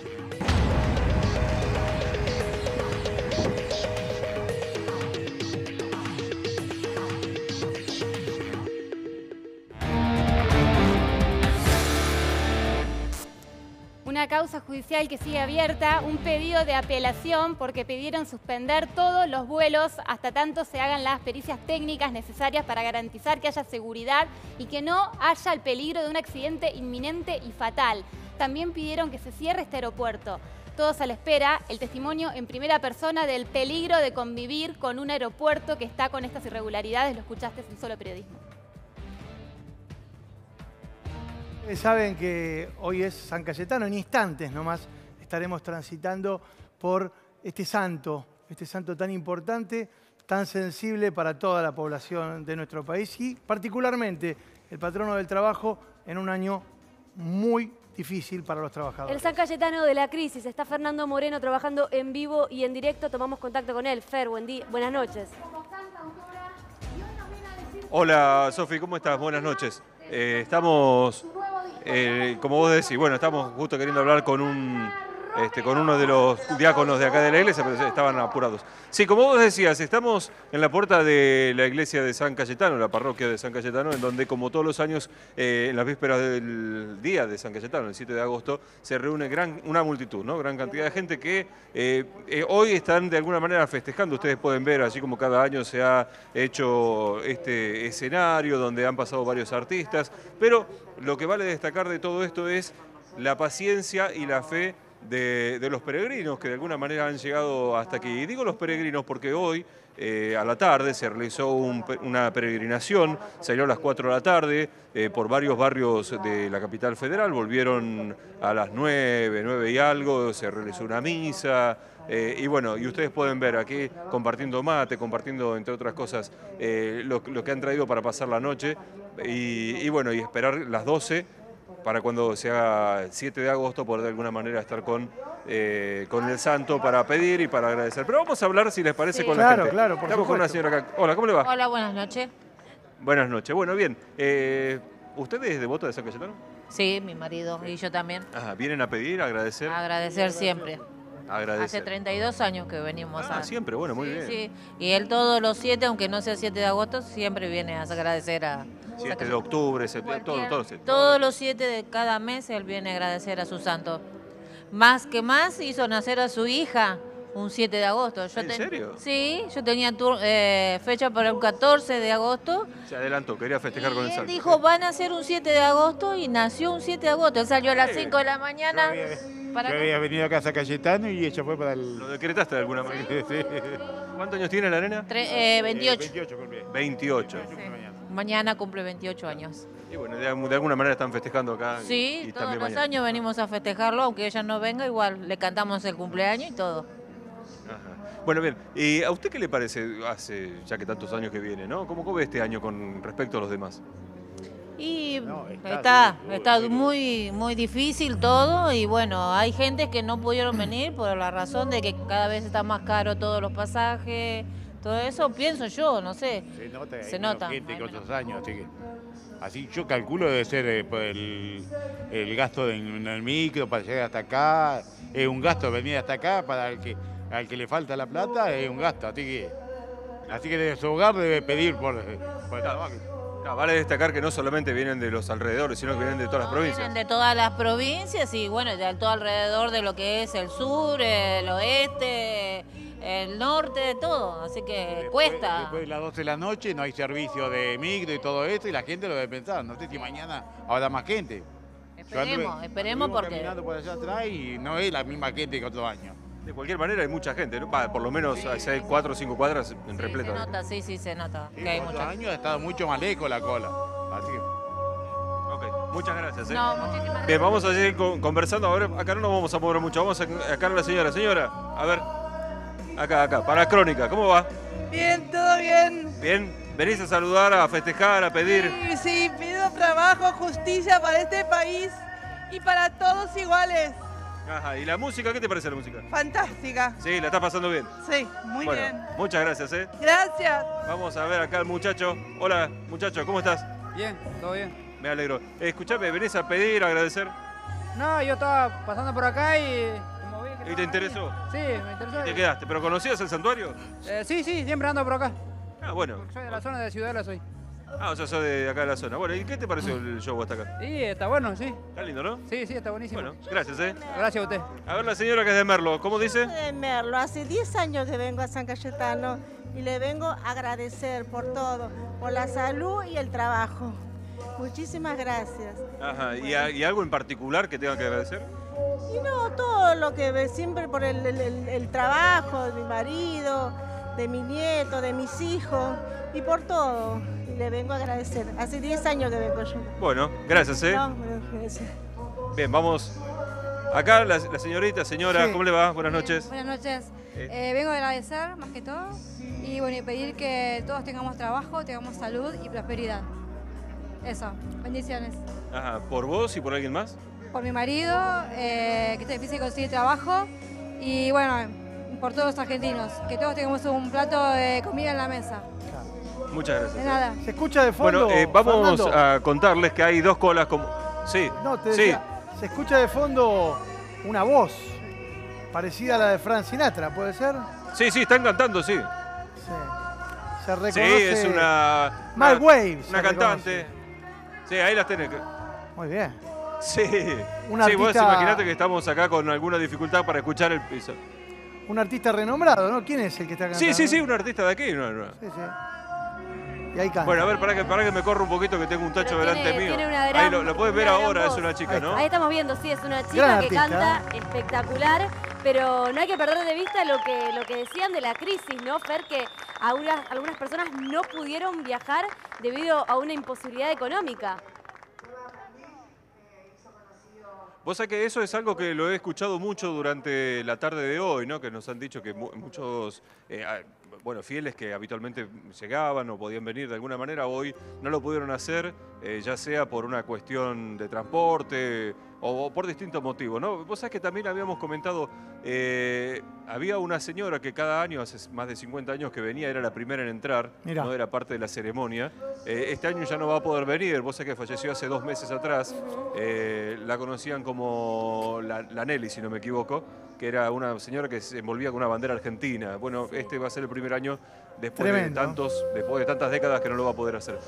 Sí, vos sabés que, bueno, si ustedes quieren, tenemos más personas acá. Sí, me parece que para es elegir, ¿no? Como siempre decimos en Crónica, late el corazón del pueblo y este es el corazón del pueblo. Hoy lo vemos allí en San Cayetano y por eso me parece, Fernando, que es interesante el recorrido. Si tenemos más voces, es importante escuchar el testimonio de la gente y que todos escuchemos lo que está pasando hoy vamos a escuchar acá frente al santuario del Y patrono del agradecen, trabajo. ¿no? Decía, agradecemos la salud, agradecemos el trabajo, queremos escucharlos, elevando todos sus rezos al patrono San Cayetano del trabajo.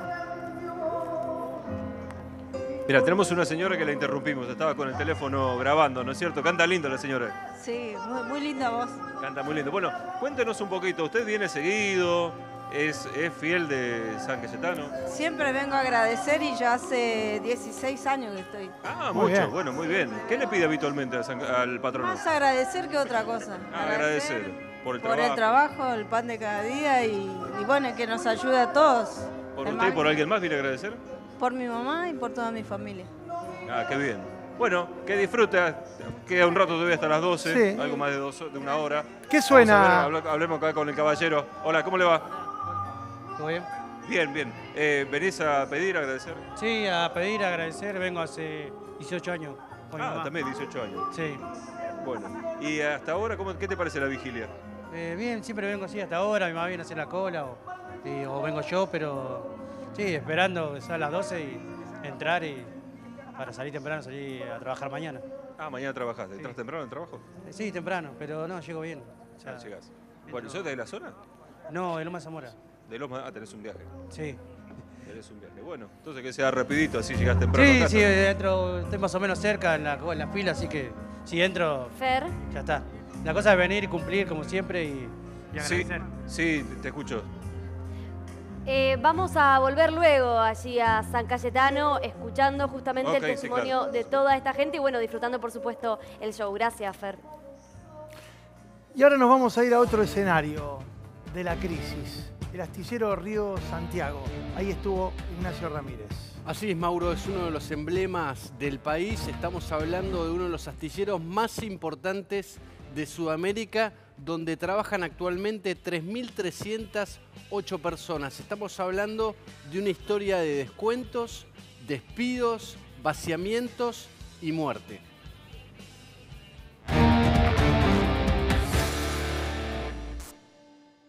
Nos frenan los trabajos la falta de recursos que tenemos.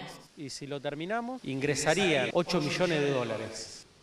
Acá nadie va a venir a querernos cerrar el astillero ni venderlo. Lo vamos a defender con nuestro cuero, hasta las últimas consecuencias.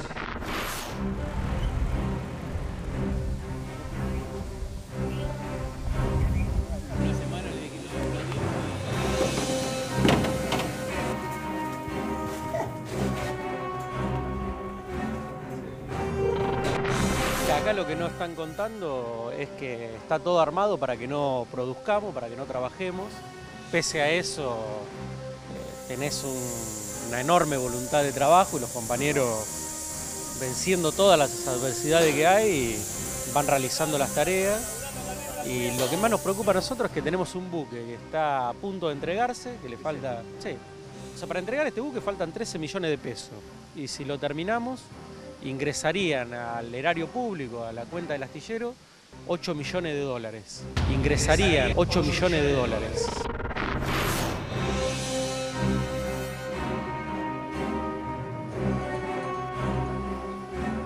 En un principio, cuando uno ingresa acá a la fábrica, ya se nota el compañerismo y lo que es la esencia de pertenecer a la empresa, que la van transmitiendo los compañeros que a lo largo de los años dejaron parte de su vida acá. Éramos más de 3.000 y pico de compañeros.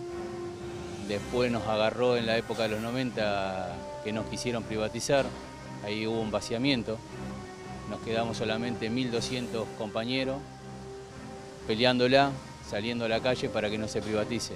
Incluso llegaron a resistir hasta tiros. Tiros, exactamente. Tuvimos 2 permanencias internas acá adentro. Uno vio sufrir y morir compañeros que estuvieron al frente.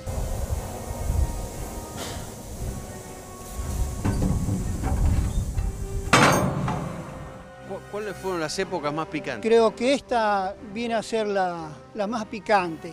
También yo estuve en los años 78 por el astillero, hemos estado en el 89 hasta el 94 luchándola con un sueldo que no alcanzaba ni 10 días, pero nos hemos quedado acá y nadie los pudo sacar.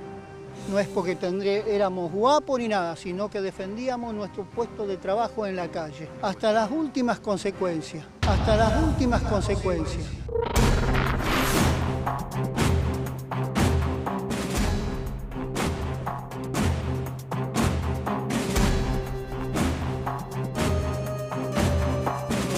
¿Qué opinión te merece ver apagándose de a poco o que la política está haciendo todo lo posible para hacerles el trabajo más difícil? Eso es una situación que nos duele, nos afecta, sobre todo porque en esta fábrica hay 3.300 familias que dependen de la continuidad laboral y obviamente nos afecta, nos duelen los ataques que sufrimos como trabajadores porque nada de lo que acá sucede es responsabilidad nuestra. Estamos faltantes de inversión, de tecnológica, todas las cosas de seguridad para poder laburar. En el caso mío que te hablo de soldadura sería los barbijos que son los que te protegen para que no te tragues los gases que produce el desprendimiento de la soldadura. Trabajo acá hace 6 años, me formé en la escuela técnica de acá adentro. Se nota cómo va cambiando la empresa. ¿Qué lo notas? En cómo antes se podía trabajar de una manera veloz porque teníamos los recursos necesarios, falta el material con el que se tiene que soldar o se tiene que amolar o hay que hacer algo y verdaderamente no se puede. Entonces a veces nos frenan los trabajos la falta de recursos que tenemos. Nos frenan los trabajos la falta de recursos que tenemos.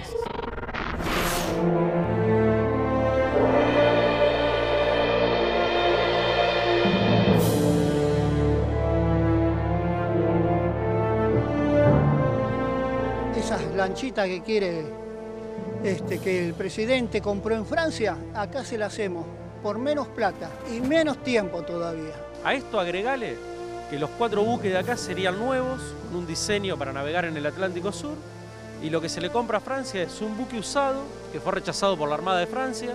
Todos los países de Latinoamérica que tienen litoral marítimo están fabricando sus propios patrulleros.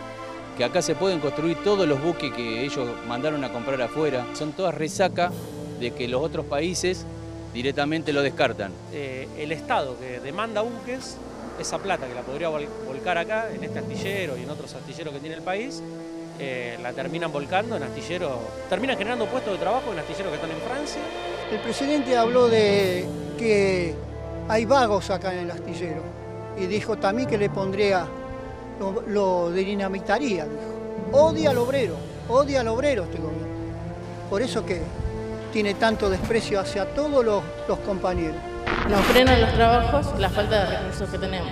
Y si lo terminamos, ingresarían 8 millones de dólares. Acá nadie va a venir a querernos cerrar el astillero ni venderlo. Lo vamos a defender con nuestro cuero, hasta las últimas consecuencias.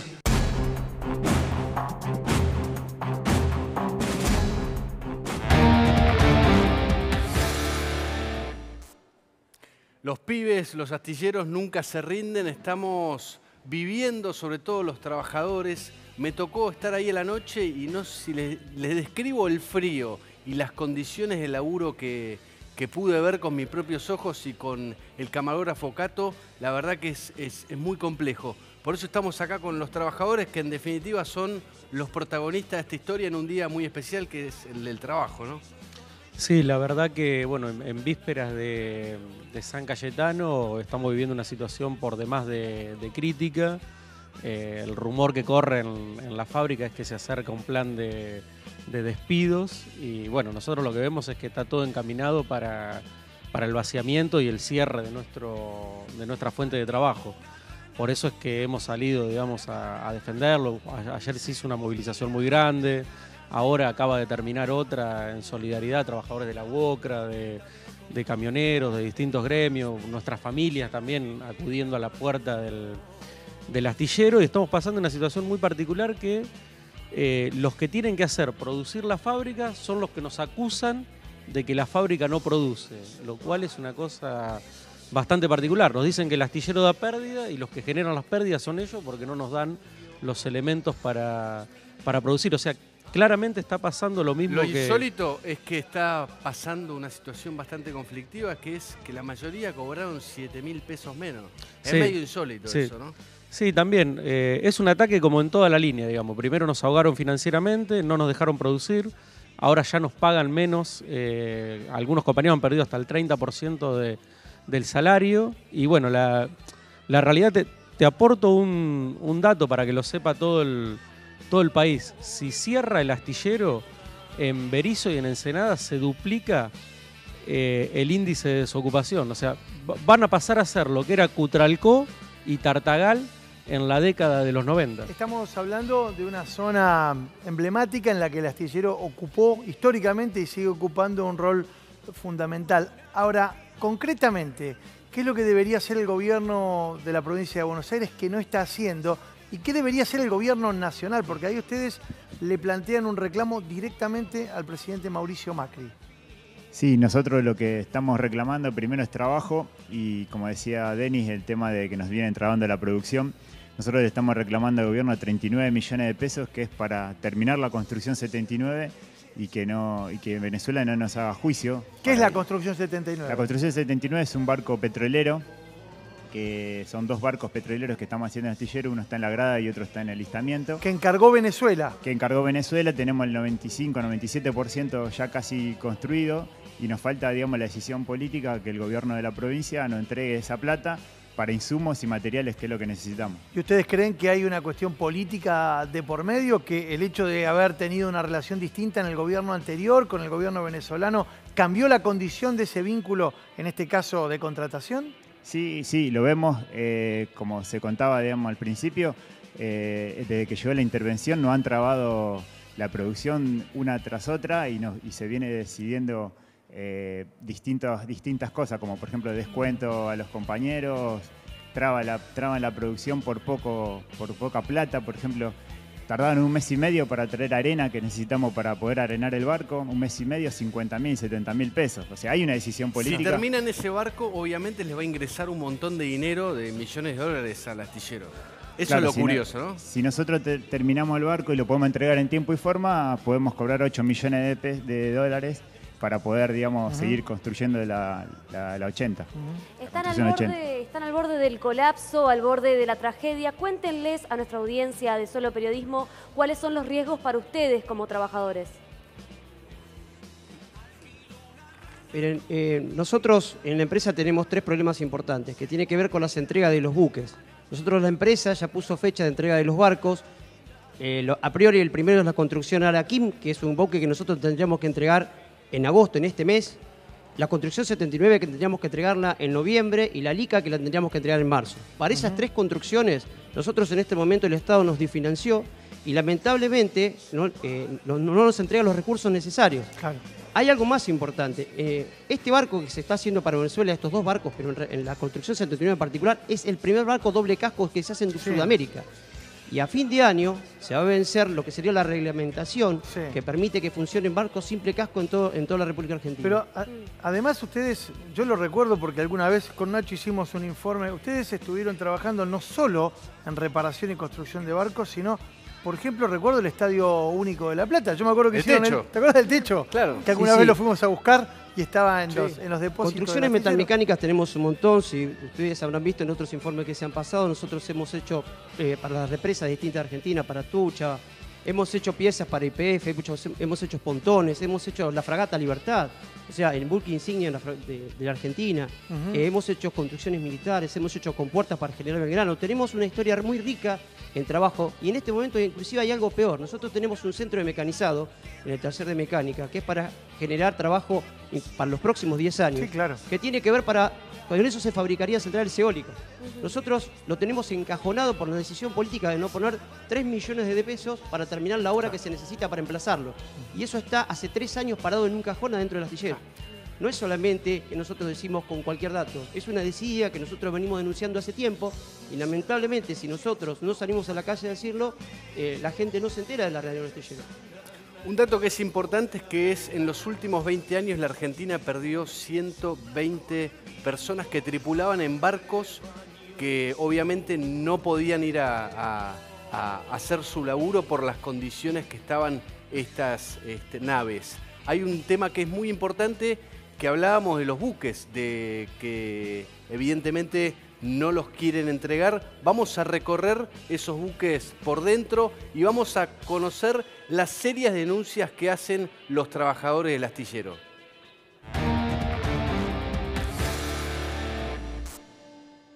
Nos frenan los trabajos la falta de recursos que tenemos. Y si lo terminamos, ingresarían 8 millones de dólares. Acá nadie va a venir a querernos cerrar el astillero ni venderlo. Lo vamos a defender con nuestro cuero, hasta las últimas consecuencias.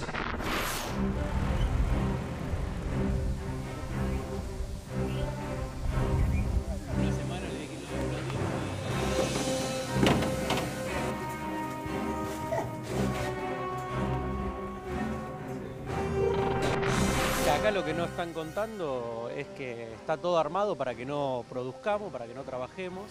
Pese a eso, tenés una enorme voluntad de trabajo y los compañeros, venciendo todas las adversidades que hay, van realizando las tareas. Y lo que más nos preocupa a nosotros es que tenemos un buque que está a punto de entregarse, que le falta... Sí, o sea, para entregar este buque faltan 13 millones de pesos. Y si lo terminamos, ingresarían al erario público, a la cuenta del astillero, 8 millones de dólares. Ingresarían 8 millones de dólares.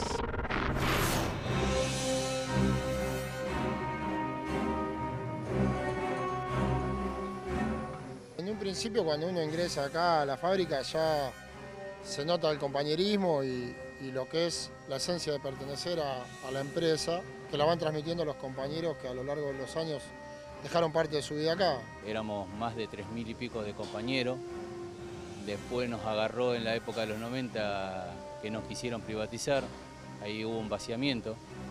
Nos quedamos solamente 1.200 compañeros peleándola, saliendo a la calle para que no se privatice. Incluso llegaron a resistir hasta tiros. Tiros, exactamente. Tuvimos 2 permanencias internas acá adentro. Uno vio sufrir y morir compañeros que estuvieron al frente.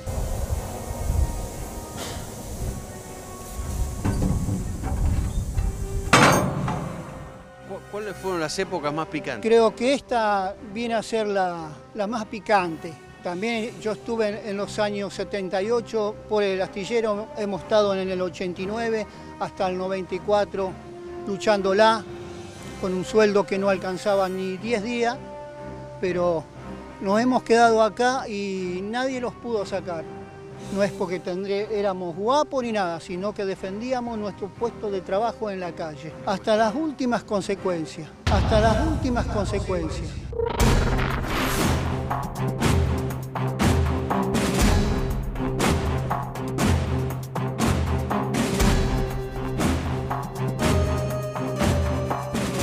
¿Qué opinión te merece ver apagándose de a poco o que la política está haciendo todo lo posible para hacerles el trabajo más difícil? Eso es una situación que nos duele, nos afecta, sobre todo porque en esta fábrica hay 3.300 familias que dependen de la continuidad laboral y obviamente nos afecta, nos duelen los ataques que sufrimos como trabajadores porque nada de lo que acá sucede es responsabilidad nuestra. Estamos faltantes de inversión, de tecnológica, todas las cosas de seguridad para poder laburar. En el caso mío que te hablo de soldadura sería los barbijos que son los que te protegen para que no te tragues los gases que produce el desprendimiento de la soldadura. Trabajo acá hace 6 años, me formé en la escuela técnica de acá adentro. Se nota cómo va cambiando la empresa. ¿Qué lo notas? en cómo antes se podía trabajar de una manera veloz porque teníamos los recursos necesarios, falta el material con el que se tiene que soldar o se tiene que amolar o hay que hacer algo y verdaderamente no se puede. Entonces a veces nos frenan los trabajos la falta de recursos que tenemos. Nos frenan los trabajos la falta de recursos que tenemos.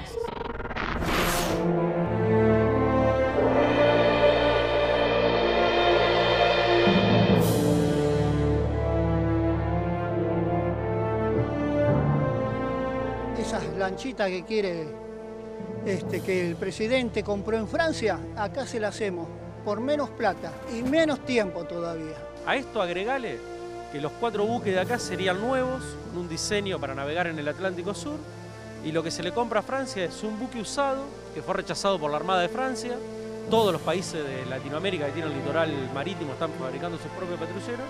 Que acá se pueden construir todos los buques que ellos mandaron a comprar afuera. Son todas resaca de que los otros países directamente lo descartan. El Estado que demanda buques, esa plata que la podría volcar acá, en este astillero y en otros astilleros que tiene el país, la terminan volcando en astilleros, terminan generando puestos de trabajo en astilleros que están en Francia. El presidente habló de que hay vagos acá en el astillero y dijo también que le pondría, lo dinamitaría, dijo. Odia al obrero este gobierno. Por eso que tiene tanto desprecio hacia todos los compañeros. Nos frenan los trabajos la falta de recursos que tenemos. Y si lo terminamos, ingresarían 8 millones de dólares. Acá nadie va a venir a querernos cerrar el astillero ni venderlo. Lo vamos a defender con nuestro cuero, hasta las últimas consecuencias.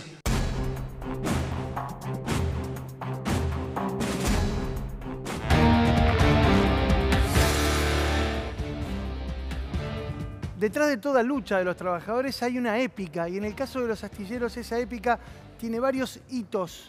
Tal vez una de las más emblemáticas fue la ocurrida en la década del 90, cuando el gobierno de Carlos Menem intentó su privatización. Recién conversando con uno de los compañeros que están aquí de los astilleros, me cuenta una historia que tiene que ver con su padre. ¿Es así, Jorge? Sí, yo me llamo Jorge Enrique Smith, mi viejo fue un dirigente histórico de los 90, dirigió, digamos, en la lucha de los 90, estuvo en la comisión interna. Y bueno, y como decís vos, la historia se repite. Yo cuando tenía 12, 13 años estaba, digamos, en la escuela de la TARS, porque hay una escuela técnica en el astillero que también la salimos a defender. Bueno, y ahora yo tengo una hija de 14 y está con ustedes. Que está con nosotros. Pero recordale a la gente que tal vez algún memorioso se acuerde, pero en aquel momento el gobierno federal envió a los albatros, que es la fuerza especial de la prefectura, a ocupar el astillero y ustedes resistieron. Sí, en realidad fue, digamos, la intención de militarizar la fábrica, como ahora aparece como una de las intenciones del gobierno. También, digamos, la tomó los albatros de esta fuerza especial, digamos, de la prefectura, y hubo una gran solidaridad de todo el pueblo ensenadense, donde estuvo, digamos, distintos secretarios de gremio, estuvo un cura que se llama Juan Carlos Romaní, que ahora tenemos otro acompañamiento. Ahora mañana va a haber una misa en el astillero del San Cayetano, donde va a tener un obispo que ahora hace poco estuvo, digamos, ascendió, que es Tucho Fernández, que viene a dar una misa por el San Cayetano. Bien, y queremos conocer ahora la historia de Fernando y propiamente de su padre. El Loco lo llamaban, y también tiene una historia para contarnos sobre los 70 y cómo fue asesinado su padre. Fernando. Bueno, sí, mi papá fue Luciano Roberto Sander, fue el secretario general de ATE Ensenada en la época de la dictadura. Como ustedes saben, lamentablemente, después de todos los hechos sucedidos en ese momento, mi papá tomó la decisión junto a otros compañeros de defender la fábrica, como nos está pasando ahora a esta generación, y fue secuestrado y asesinado por esa dictadura. Hoy por hoy me encuentro yo como trabajador de astilleros y mi hijo también en la escuela. Así que, bueno, le estamos demostrando a todas las generaciones nuevas cómo se tiene que luchar y cómo se tiene que defender una fábrica con el ejemplo que pusimos. Te quería preguntar puntualmente a vos, porque ustedes tienen en esta semana una reunión muy importante. ¿Va a haber una reunión importante esta semana en función del conflicto que están llevando adelante ahora? Sí, el jueves a la mañana, en un hecho que nosotros consideramos que es histórico para nuestro astillero, va a sesionar adentro del astillero la Comisión de Intereses Marítimos de la Cámara de Diputados Nacional. Y bueno, ahí le vamos a plantear un desafío al gobierno, porque ellos la verdad que tienen este plan de cierre del astillero, de achique, de privatización. Los otros días le preguntaban al ministro de Trabajo y después de 2 años dijeron que iban a hacer un diagnóstico.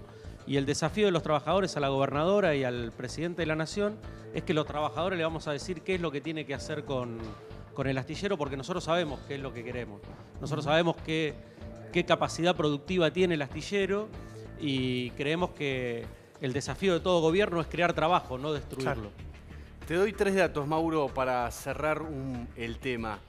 En los últimos tiempos murieron 170 personas que perdieron la vida en el mar, obviamente por embarcaciones defectuosas. En el mismo lapso de tiempo se está hablando de la fiebre del oro rojo, que es básicamente que la Argentina es uno de los principales exportadores de langostinos, exportan más langostinos que carne. Con estos datos uno logra entender qué es lo que está pasando en esta guerra de la marítima, que en realidad se está transformando en una rebelión. Gracias, Nacho. ¿Qué Bien. programa, Barruti? Programa tremendo, Federico. La verdad que tremendo. Tuvimos el blindaje de Cambiemos, tuvimos el astillero y también, por supuesto, tuvimos lo del INDEC. Muchísima información, pero esto de Solo Periodismo recién empieza. Mauro, ¿qué tenemos mañana? Mañana les vamos a contar la historia del ministro más blindado del gabinete de Mauricio Macri, aquí en Solo Periodismo. Gracias por estar del otro lado. Nos reencontramos mañana a las 21 en la pantalla de Crónica HD. Chau. Chao, gracias.